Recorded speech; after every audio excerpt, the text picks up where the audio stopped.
আসসালামু আলাইকুম। ক্লাস 7 এর সুপ্রিয় শিক্ষার্থীবৃন্দ, আশা করছি তোমরা প্রত্যেকেই ভীষণ ভালো আছো। লার্নিং উইথ এ প্রিয়ার আজকের আয়োজনে তোমাদের জন্য থাকছে ইউনিট 6 এর লেসন 4 এবং আমাদের পেজ নাম্বার হচ্ছে 59। আর এর আগের ভিডিওতে আমি লেসন 3 এর পার্ট ই পর্যন্ত বিস্তারিত আলোচনা করেছি। তোমাদের কারোর যদি এই লেসনগুলো দেখার প্রয়োজন বলে মনে হয় তাহলে প্লেলিস্টে গিয়ে দেখে নিতে পারো। তো আমি এখন আমাদের লেসনটা শুরু করছি। আমাদের এই লেসনটার নাম হচ্ছে ট্রাভেলিং বাই ট্রেন, অর্থাৎ ট্রেনে ভ্রমণ করা। এই ক্ষেত্রে পার্ট এতে আমাদেরকে দুটো কোশ্চেন দিয়েছে।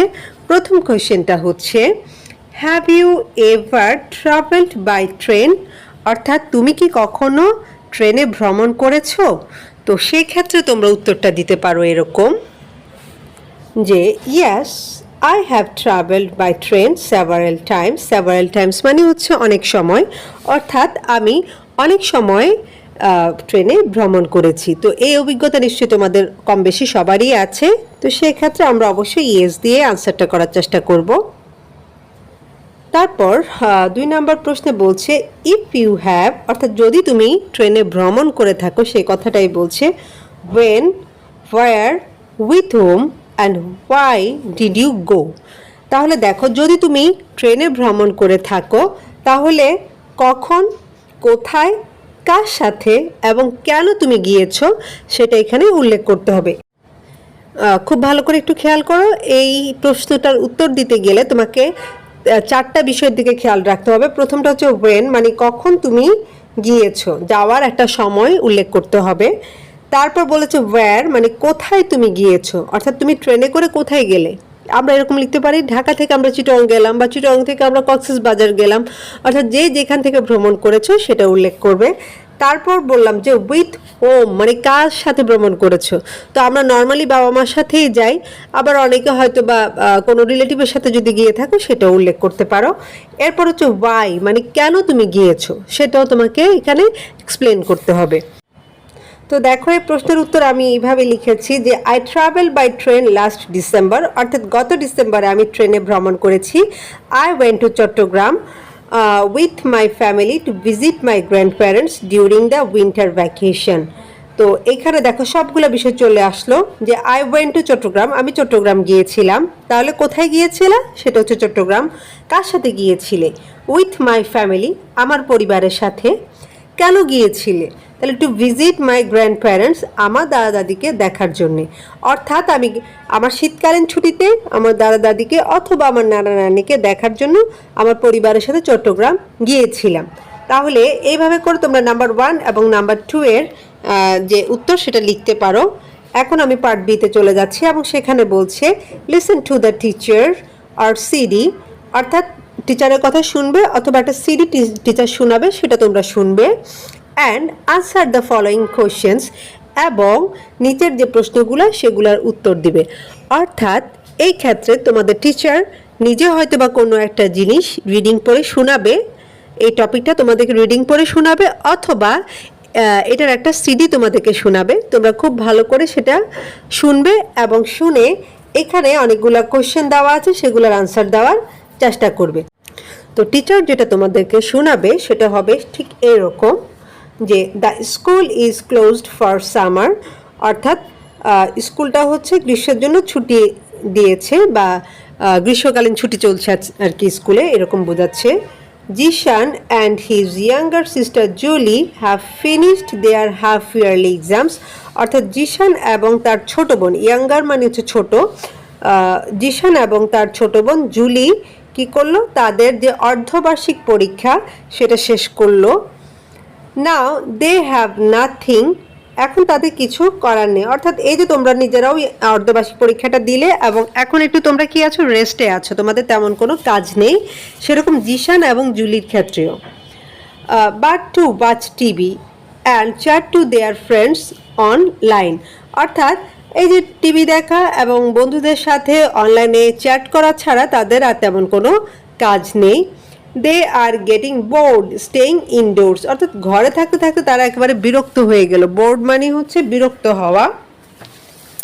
দেয়ার parents have noticed this, notice মানে হচ্ছে খেয়াল করা, অর্থাৎ তাদের বাবা মা এটা খেয়াল করলেন।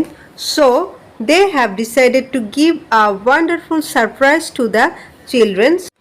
ডিসাইড মানে হচ্ছে সিদ্ধান্ত নেওয়া, ওয়ান্ডারফুল মানে হচ্ছে চমৎকার, অর্থাৎ তাই তারা কি করলেন, তারা তাদের বাচ্চাদেরকে একটা চমৎকার সারপ্রাইজ দেওয়ার সিদ্ধান্ত নিলেন। And when they announced it, announce মানে হচ্ছে ঘোষণা করা, অর্থাৎ যখন তারা এটা ঘোষণা করলেন, Zishan and Julie could not believe it, believe মানে হচ্ছে বিশ্বাস করা, অর্থাৎ জিশান এবং জুলি সেটা বিশ্বাস করতে পারলো না। They were going to see their grandparents in the village by train. Grandparents বলতে আমরা এখানে দাদা দাদি অথবা নানা নানি যে কোনোটাই উল্লেখ করতে পারি, অর্থাৎ তারা ট্রেনে করে তাদের দাদা দাদিকে দেখার জন্য তাদের গ্রামের বাড়িতে যাচ্ছে। এই যে লেসনটা তোমরা আমার সাথে শুনলে, এটাই হচ্ছে তোমাদের টিচার তোমাদেরকে শোনাবে, অথবা এই রিলেটেড একটা সিডি শোনাবে। তো এটা শোনার পর হচ্ছে আমরা মনোযোগ দিয়ে আমাদের যে কোশ্চেনগুলো আছে সেই কোশ্চেনগুলো আনসার করার চেষ্টা করব। তো নাম্বার 1-এ বলছে the school is closed for, অর্থাৎ স্কুল বন্ধ, কিসের জন্য বন্ধ? এখানে 3টে অপশান, উইন্টার মানে শীতকাল, সামার গ্রীষ্মকাল, অটাম। তো এই 3টার মধ্যে রাইট আনসার কোনটা হবে? তো আমরা এখানেই দেখেছি যে the school is closed for summer, সুতরাং আমার সঠিক উত্তরটা হবে সামার। আমরা এখানে দাগ দিতে পারি যে সামার। 2 নম্বর প্রশ্নে বলছে Julie is Zishan's dash sister, অর্থাৎ জুলি হচ্ছে জিশানের কেমন বোন? দেখো, ওল্ডার মানে বড়, ইয়াঙ্গার মানে হচ্ছে ছোট, কাজিন মানে হচ্ছে চাচাতো, মামাতো, খালাতো যেটাই হোক। হ্যাঁ, তো আমরা এখানে কিন্তু দেখেছি জিশান হচ্ছে কি, জুলি হচ্ছে জিশানের ছোট বোন, ইয়াঙ্গার দেখেছি, তাহলে আমাদের রাইট আনসারটা হবে এখানে ইয়াঙ্গার। ঠিক আছে। তারপর 3 নম্বর প্রশ্নে বলছে Zishan and Julie have finished their dash exam, অর্থাৎ জিশান এবং জুলি তাদের কোন পরীক্ষা শেষ করেছে? এখানে 3টে অপশান হচ্ছে অ্যানুয়াল, ফার্স্ট টার্মিনাল আর সর্বশেষ রয়েছে সেকেন্ড টার্মিনাল।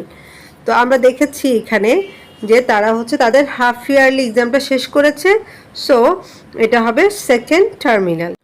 তারপর 4 নম্বর প্রশ্নে বলছে Zishan and Julie chat online, Zishan এবং জুলি হচ্ছে অনলাইনে চ্যাট করে। This means they talk to their friends, এটা বলতে বোঝাচ্ছে যে তারা তাদের বন্ধুদের সাথে কথা বলে। কোথায় কথা বলে? On the internet, on the telephone, in the classroom, অর্থাৎ তারা কি ইন্টারনেটের মাধ্যমে কথা বলে, নাকি টেলিফোনের মাধ্যমে, নাকি তারা ক্লাসরুমে কথা বলে? তো এটার মানে তো তোমরা সবাই জানো, চ্যাট করি হচ্ছে আমরা ইন্টারনেটের মাধ্যমে, সেটা হোয়াটসঅ্যাপে হতে পারে, সেটা মেসেঞ্জারে হতে পারে, তাই না?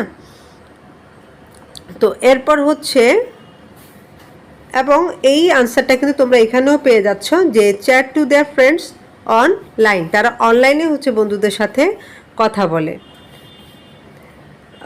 তারপর 5 নম্বরে বলছে যে Zishan and Julie are getting bored, Zishan এবং জুলি কি হচ্ছে? বিরক্ত হচ্ছে। দ্য আন্ডারলাইন্ড ওয়ার্ডস মিন, এই যে আন্ডারলাইন করা যে শব্দটা, হ্যাঁ, এই শব্দটা দিয়ে কি বোঝাচ্ছে? এখানে 3টে অপশনের প্রথমটা হচ্ছে মেকিং ফ্রেন্ডস, অর্থাৎ বন্ধুত্ব করা বা বন্ধু তৈরি করা, বিকামিং অ্যাংরি রেগে যাওয়া, ফিলিং টায়ার্ড ক্লান্ত হওয়া বা বিরক্ত হওয়া বোঝাচ্ছে এখানে। সো আমাদের রাইট আনসারটা হবে হচ্ছে ফিলিং টায়ার্ড, অর্থাৎ অনেকদিন একই কাজ করতে করতে আমাদের কিন্তু একটু বিরক্ত চলে আসে, হ্যাঁ, ক্লান্তি লাগে, আমাদের ভালো লাগে না। তো সেক্ষেত্রে আমরা হচ্ছে ফিলিং টায়ার্ডটা দিব, বিকামিং অ্যাংরিটা এখানে খুব একটা মিলে না। তারপর 6 নম্বরে বলছে Zishan and Julie are getting bored because, অর্থাৎ জুলি এবং জিশান যে বিরক্ত হচ্ছে তার কারণটা কি? প্রথমে লিখেছে হচ্ছে they are staying in the house, তারা বাসায় অবস্থান করছে বা বাড়িতে থাকছে। তারপর বলছে they are staying inside their closed রুম, তারা তাদের রুমে মানে বন্দি অবস্থায় আছে অথবা একদম বদ্ধ একটা রুমে আছে। ক্লোজড রুম মানে হচ্ছে বদ্ধ রুম, তো তারা তাদের একটা বদ্ধ রুমের ভিতরে অবস্থান করছে। আর 3 নম্বরে বলছে they are busy talking to their friends, তারা তাদের বন্ধুদের সাথে কথা বলতে ব্যস্ত। তো এটা রাইট আনসারটা আমরা জানি যে they are staying in the house, তারা বাড়িতে অবস্থান করছে। কারণ কি, আমরা দেখেছি তাদের এই যে এক্সাম শেষ হয়ে গেছে এবং তাদের আসলে আর কিছুই করার নেই, তারা হচ্ছে ইনডোরস বলেছে যে they are getting bored staying indoors, অর্থাৎ ঘরে থাকতে থাকতে তারা ক্লান্ত। তো সেখানে ঘর বলতে আমরা কিন্তু পুরো হাউসটাকেই বুঝলাম। তো সেজন্য আমাদের রাইট অ্যান্সারটা হবে এ। এরপর সাথে বলছে যে what was the wonderful surprise to Zishan and Julie, অর্থাৎ জিশান এবং জুলির জন্য আশ্চর্যজনক যে সারপ্রাইজ ছিল সেটা কি। এ নাম্বারে বলছে যে their second term exam were over, তাদের সেকেন্ড টার্মের যে পরীক্ষা ছিল সেটা শেষ হয়ে গেছে, ওভার মানে শেষ হয়ে যাওয়া। তারপর বিতে বলছে যে they are going to see their grandparents, তারা তাদের দাদা দাদিকে দেখতে যাচ্ছে। আর সি নাম্বারে বলছে they did not like to go to the village, তারা গ্রামে যেতে পছন্দ করে না। তো এটার রাইট আনসারও আমরা জানি যে they were going to see their grandparents, কারণ এটা আমরা এখানেই দেখতে পেয়েছি যে তারা তাদের দাদা দাদিকে দেখার জন্য গ্রামে যাচ্ছে ট্রেনে করে। তো এইভাবে করে হচ্ছে তোমরা মনোযোগ দিয়ে প্রথম প্যাসেজটা শুনবা বা লেসনটা শুনবা, তারপর হচ্ছে এইগুলো আনসার করার চেষ্টা করবা। তো আজকের ভিডিওটা আমি এখানে শেষ করছি। ভিডিওটা তোমাদের কেমন লেগেছে সেটা কমেন্টে জানাতে ভুল করবে না। পরবর্তীতে পার্ট সি নিয়ে আমি আলোচনা করব। সে পর্যন্ত তোমরা প্রত্যেকেই ভীষণ ভালো থাকো, সুস্থ থাকো আর লার্নিং উইথ এ প্রিয়ার সাথেই থাকো। আল্লাহ হাফিজ।